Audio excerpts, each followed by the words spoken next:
The whole idea of taking a picture is haram according to the majority of them. Let's say there's a slight minority who allowed it. Those who allow it, when was the last time one of them posed?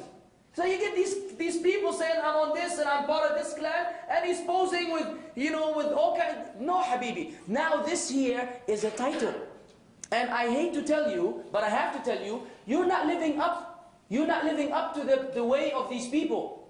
We all have our shortcomings. But there are things which we can control and there are things which we cannot control. You can control not taking a picture of yourself. Believe me. You can do it. It's very easy. And you can do it. You don't have to upload a picture of yourself. That's very easy. Yeah, we may not be able to do many other things after struggling, but I don't think you need to struggle to stop yourself from taking a picture of yourself and uploading on Facebook. No, Habibi. It's not that easy, brothers. Seriously, wallahi, it's not that easy. It's not something that you will learn within 5 minutes. It's not, okay, la ilaha illallah, Muhammad Rasulullah, oh mashallah. Okay, I'm one of these groups. You will see what? When we go into the actual characteristics of them, you will see what we have to learn and how much we have to do until we reach that particular point. طيب.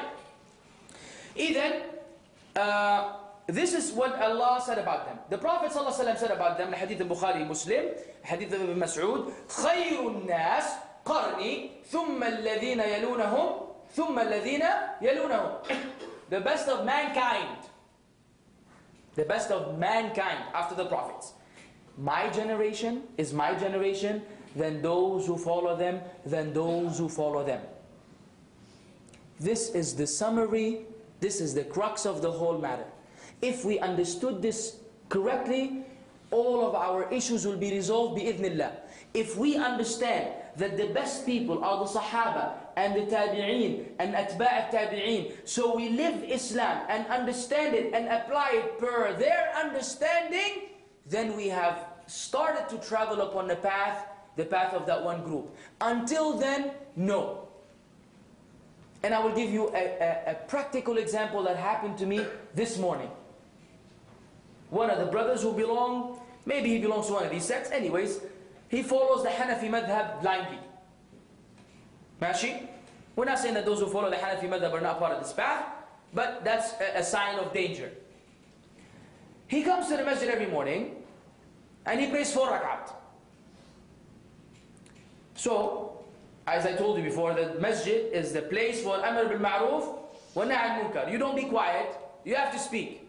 Said, Ya akhi, barakallah fiqh, I noticed that you pray 4 rak'at. You don't assume, just so you won't wrong him, what are you praying? I know what he's praying. I know he's praying Tahiyatul Masjid, then the Sunnah of Fajr.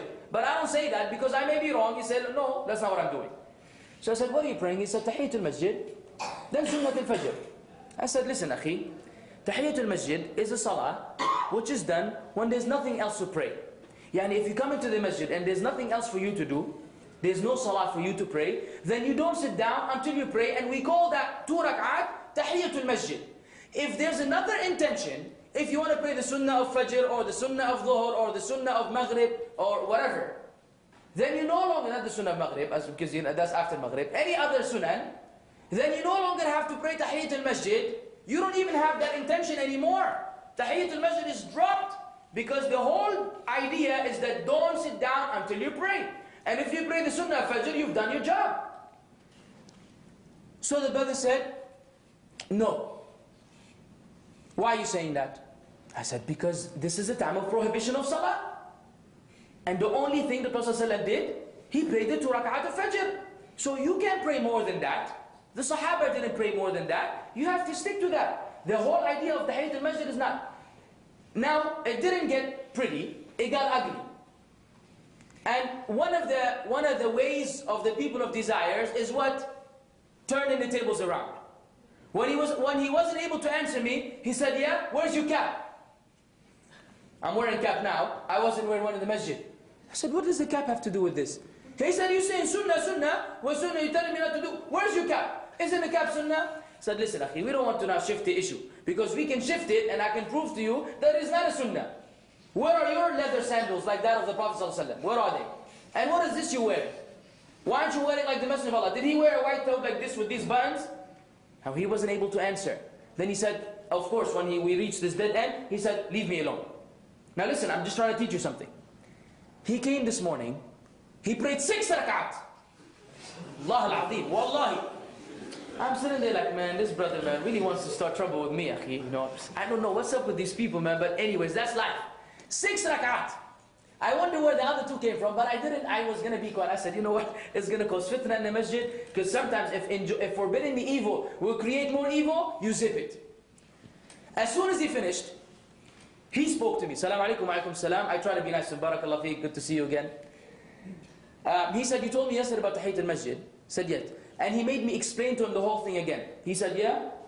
He pulled out a piece of paper from his pocket. He said, this hadith in Bukhari Sharif. Bukhari Sharif. Beautiful. Bukhari, no problem with me. He said the hadith says that between every, and he wrote it in Arabic, with the tashkeel, with the fatha, dhamma, kasra. 2 narrations. He said the hadith says, between every adhan and iqama, there are 2 rak'at. I said, okay. He said, so, what's wrong with, why are you stopping me? The hadith says that I can pray 2 rak'at between adhan and iqama. I said, Akhi, what does that have to do with our issue? Tayyib, no problem, between every adhan and iqama, you can pray 2 rak'at. He said, so I'm praying Tahiyyat al-Masjid. Meaning the hadith says you can pray. It doesn't say rak'at, actually it says pray. There's a prayer. He said, that means I can pray. I said, Habibi, you cannot bring one hadith from Bukhari without looking into other textual evidences and apply it according to your understanding. This is not the way of the people of that one path, by the way. You cannot just read a hadith in Bukhari and say, khalas, brother. I said, this is aam, this is general. And you must look into other specifying narrations. A hadith khasa, tukhassis hadha al-hadith. We went back and forth, dead end. Then I remembered, by Allah's grace, these new technology, which I hope that you use it for da'wah and not for entertainment. The whole Islamic library is here. And I have books of Hanafi fiqh. Hanafi fiqh. I went into the book of the Ahnaf, into the book of fiqh al-ibadat, for some person called Hajj something al-Hanbali or Hanbali, something along these lines. And I put rak'atay al-fajr. And it says, among the times when it is disliked to pray, and they quoted Fajr, and there's a hadith from the Prophet ﷺ says, La salah, there's no salah after the time of Fajr except rak'atay al-Fajr. And he was like dumbfounded, like, I said, Akhi, see here, it says al-fiqh al-Hanafi. I know he's a Hanafi. Al-fiqh al-Hanafi. This is your scholars, and this is the hadith of the Prophet ﷺ telling you, don't pray anything after Fajr comes in except the 2 rak'ah of Fajr. And the conversation ended. What is the point? The point is that the people who go on that path don't use this methodology. I don't go searching for one hadith in Bukhari, Muslim, and say, no, I will apply it in this fashion according to my desires because I understand. No. How did the Sahaba understand it?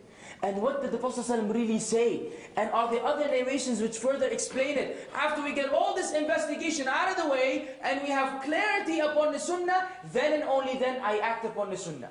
I don't follow desires. You see the difference? This is the quality of the people of that path.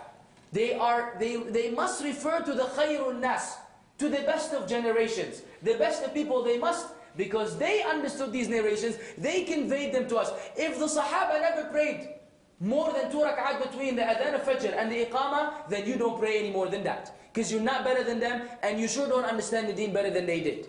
Clear? Beautiful. That was, alhamdulillah, Allah decrees that these things happen before the lectures, so they can be integrated with the event, so you won't think I'm crazy. Tayyib. Their characteristics. What are the characteristics of Ahl al-Sunnah wal-Jama'ah, al-Firqa al-Najiyah, wa-Ta'ifa al-Mansura, Atba'u al-Salaf al-Salih, Ahl al-Hadith, the people of Hadith. And I'm not naming groups. I'm speaking about their way. The people of Hadith are those who follow the Hadith of the Prophet ﷺ before anything and anyone. We will see further, inshallah ta'ala. The first characteristic is that they hate sectarianism. They hate division. They hate that the Muslims are not united under one slogan of the correct understanding of La ilaha illallah Muhammadun Rasulullah sallallahu alaihi wasallam. They don't like it. And the reason why they don't like it, because Allah doesn't like it. And the way of the people of that one path is that anything which Allah loves, they love, and anything which Allah hates, they hate. And Allah said in the Quran, وَلَا تَكُونُوا كَالَّذِينَ تَفَرَّقُوا وَاخْتَلَفُوا مِنْ بَعْدِ مَا جَاءَهُمُ الْبَيِّنَاتِ وَأُولَٰئِكَ لَهُمْ عَذَابٌ عَظِيمٌ. And do not be like those who تَفَرَّقُوا, they divided. وَاخْتَلَفُوا, then they differed. After the clear proofs came to them. After the clear proofs came to them, and for those there's a great punishment. Don't be like them. Don't divide. Don't separate. Don't differ amongst each other after the truth has come to you. Once the truth comes, all of you must unite upon it. Allah said, إِنَّ الَّذِينَ فَرَّقُوا دِينَهُمْ وَكَانُوا شِيَعًا لَسْتَ مِنْهُمْ فِي شَيْءٍ. Verily, those who divide their religion and they became Shia, sect and groups, لَسْتَ مِنْهُمْ فِي شَيْءٍ. You have nothing to do with them. You are not part of them. This is Allah telling the Prophet ﷺ, you have nothing to do with these people. Fi shay, in anything. You have absolutely nothing to do with them. Who? Those who divide their groups and they became Shia. In the other ayah, كُلُّ حِزْبٍ بِمَا لَدَيْهِمْ فَرِحُونَ. Every group happy and content with what they have. This is our book.